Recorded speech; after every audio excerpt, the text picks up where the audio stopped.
പ്രതിഷേധിക്കാനും വിയോജിക്കാനും പ്രതികരിക്കാനും ഒക്കെ സ്വാതന്ത്ര്യമുള്ള രാജ്യങ്ങളിലൊന്നായിരുന്നു ഇന്ത്യ. ഇപ്പോൾ ചില സംസ്ഥാനങ്ങളിലൊക്കെ അത് കഴിയാത്ത അവസ്ഥയുണ്ട്. അങ്ങനെ പ്രതിഷേധിക്കാൻ ഇറങ്ങുന്നവരുടെ മേൽ സിവിൽ നിയമങ്ങൾക്ക് പകരം ക്രിമിനൽ കേസ് എടുക്കുക, പിന്നെ അതുപോലെ തന്നെ അവരെ ബോണ്ട് കെട്ടിവെപ്പിച്ച് സാമ്പത്തികമായി മറ്റുള്ള രീതിയിലും കൊടുക്കുക, വീടിടിച്ച് കളയുക തുടങ്ങിയ സംഗതികളുണ്ട്. കേരളം ദൈവകൃപയാലും പൊതുസമൂഹത്തിൽ മതേതരത്വത്തിലും മനുഷ്യസ്നേഹത്തിലും വിശ്വസിക്കുന്ന കുറേ മനുഷ്യർ അവശേഷിക്കുന്നതുകൊണ്ടും ആ അവസ്ഥയിലേക്ക് നമ്മുടെ സംസ്ഥാനം എത്തിച്ചേർന്നിട്ടില്ല. അങ്ങനെ എത്തിച്ചേരാതിരിക്കാൻ പ്രാർത്ഥിക്കുകയും പ്രയത്നിക്കുകയും ചെയ്യേണ്ട ബാധ്യത ഈ സമൂഹത്തിലെ ഓരോ മനുഷ്യനുമുണ്ട്. വ്യത്യസ്ത ജാതിയിൽപ്പെട്ട മനുഷ്യർക്കെല്ലാവർക്കുമുണ്ട്.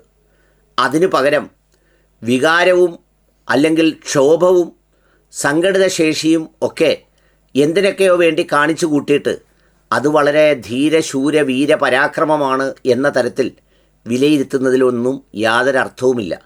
വികാരം മുമ്പേ കുതിക്കും, വിവേകം പിമ്പേ നടക്കും എന്നാണ് പറയുന്നത്. അത് ഒരു സംഘടനയ്ക്ക് ഭൂഷണമല്ല. വ്യക്തികൾക്കൊക്കെ ചിലപ്പം വികാരം വന്നേക്കാം. സംഘടന എന്ന ആശയം തന്നെ ഉണ്ടാക്കിയിരിക്കുന്നത് അത്തരം വ്യക്തികളുടെ വികാരങ്ങളെ ചില പൊതുനീതിക്കനുസരിച്ച് രൂപപ്പെടുത്തുന്നതിനാണ്.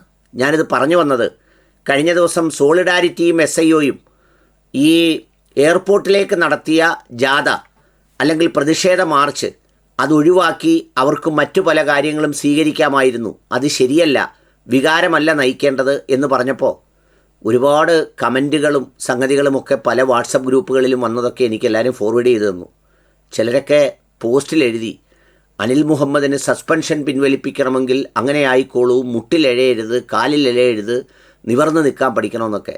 എൻ്റെ പ്രിയപ്പെട്ട സുഹൃത്തുക്കളെ, ഇതിനു മുമ്പ് ഇങ്ങനെയൊക്കെ പറഞ്ഞവരെ ഓർത്ത് ഇപ്പോൾ പ്രാർത്ഥിക്കുകയും അവരുടെ ചെലവ് നടത്താൻ വേണ്ടി പിരിവ് കൊടുക്കുകയും ചെയ്യേണ്ടി വരുന്ന ഒരു സ്ഥിതിയിലാണ് വർത്തമാനകാല യാഥാർത്ഥ്യവും ചുറ്റുപാടുകളും ഒക്കെ ഉള്ളത് എന്ന് തിരിച്ചറിയേണ്ടത് ആവശ്യമാണ്.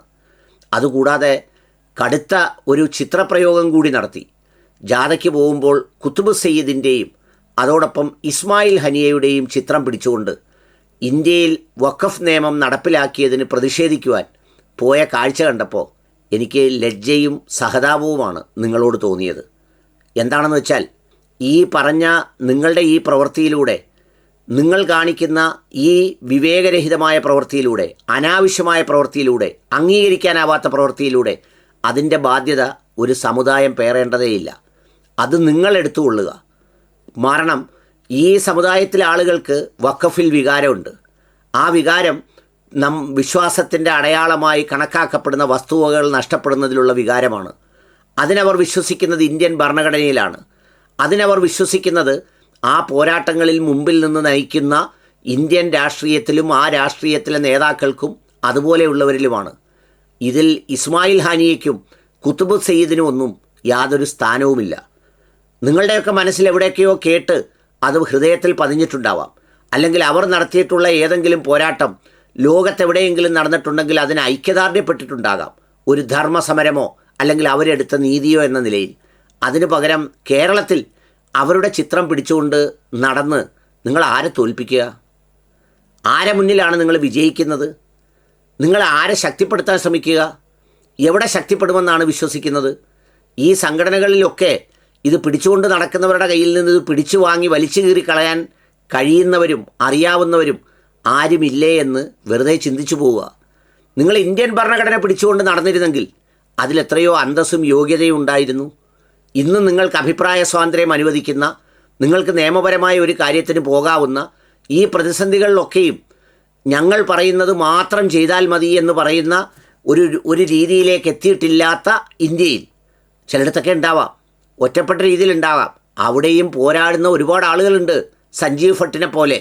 അതല്ല, നിങ്ങൾക്ക് ചിത്രം പിടിക്കണമെങ്കിൽ ഒരുപാട് സേവനങ്ങൾ ഈ നാട്ടിലും പുറത്തും ചെയ്ത യഥാർത്ഥ ത്യാഗോജ്വലമായ ഒരുപാട് സേവനങ്ങൾ ചെയ്തു പോയ സിദ്ദീഖ് ഹസൻ സാഹിബിൻ്റെ ചിത്രം പിടിക്കും, നിങ്ങളുടെ അമീറിൻ്റെ. അതിനെത്രയോ യോഗ്യതയുണ്ട്. അതിന് പകരം എന്തിനാണ് നിങ്ങൾ ഇത് ഉയർത്തി കാണിക്കുന്നത്? ഇപ്പോൾ വെള്ളാപ്പള്ളി നടേശൻ മലപ്പുറത്തെക്കുറിച്ച് പറഞ്ഞപ്പോൾ അതിനെ പ്രതിരോധിക്കാനും പോസ്റ്റുകൾ എഴുതിയും രംഗത്ത് വന്ന് കമൻറ്റ് പറയുകയും ചെയ്തവർ എത്രയോ പേരാ, എത്രയോ മനുഷ്യരാണ് ജാതിയും മതവും നോക്കാതെ അതിൽ കമൻറ്റ് പറയുന്നത്. അവരുടെ മുന്നിലൂടാണോ നിങ്ങൾ ഇസ്മായിൽ ഹനിയയുടെയും കുത്തുബ് സയ്യിദിൻ്റെയും ചിത്രം പിടിച്ചുകൊണ്ട് പോകുന്നത്? അവർക്കറിയാവുന്നവരാണോ ഇവർ? നിങ്ങൾ എന്താ ആവേശമായി കാണിക്കുന്നത്?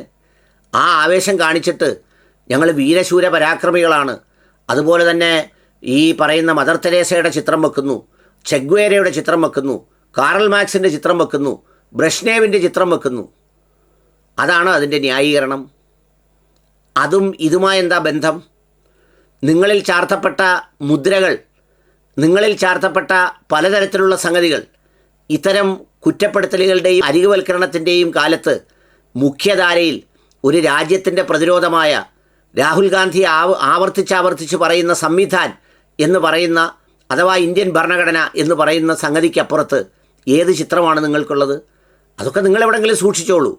പൊതുസമൂഹത്തിൽ മുസ്ലിം സമുദായത്തിൻ്റെ ആവശ്യമാണെന്ന് പറഞ്ഞിറങ്ങുമ്പോൾ അത്തരം കാര്യങ്ങളുമായി ഇറങ്ങി വെറുതെ മുസ്ലിം സമൂഹത്തെ ഈ പറയുന്നത് പോലെ അരികുവൽക്കരിക്കുകയും പിന്നോക്കവൽക്കരിക്കുകയും വീണ്ടും വീണ്ടും കൂടുതൽ മനുഷ്യരെ അനാവശ്യമായി 15-20 വർഷം ഒക്കെ സഹിക്കത്തക്ക പോലെ പീഡിപ്പിക്കപ്പെട്ട് അതെല്ലാം പടച്ചതമ്പുരാൻ്റെ, നാഥൻ്റെ, ഉടയതമ്പുരാൻ്റെ തൃപ്തിക്ക് വേണ്ടിയാണ് എന്നൊക്കെ പറഞ്ഞാൽ അതിലൊക്കെ ഒരുപാട് അഭിപ്രായ വ്യത്യാസങ്ങൾ വരും, ഒരുപാട് താരതമ്യങ്ങൾ ഒരുപാടുണ്ടായെന്ന് വന്നേക്കും. അതുകൊണ്ട് നീതിക്ക് വേണ്ടി പോരാടേണ്ടത് നീതി കൊണ്ടാണ്. നീതിക്ക് വേണ്ടി പോരാടുന്ന മണ്ണിൽ അവിടുത്തെ ആ മണ്ണിൻ്റെ നീതി എന്താണോ ആ നീതിയാണ് ഉയർത്തി കാണിക്കേണ്ടത്, അല്ലാതെ നിങ്ങളുടെ ഫാൻസ് അസോസിയേഷൻകാരുടേതല്ല. അത് കേരളത്തിലെ മുസ്ലിം സമൂഹം അംഗീകരിക്കുകയുമില്ല. അതിൻ്റെ അട്ടിപ്പേർ അവകാശമൊന്നും ഇത്തരത്തിൽ എടുക്കാൻ ശ്രമിക്കുകയും ചെയ്യരുത്.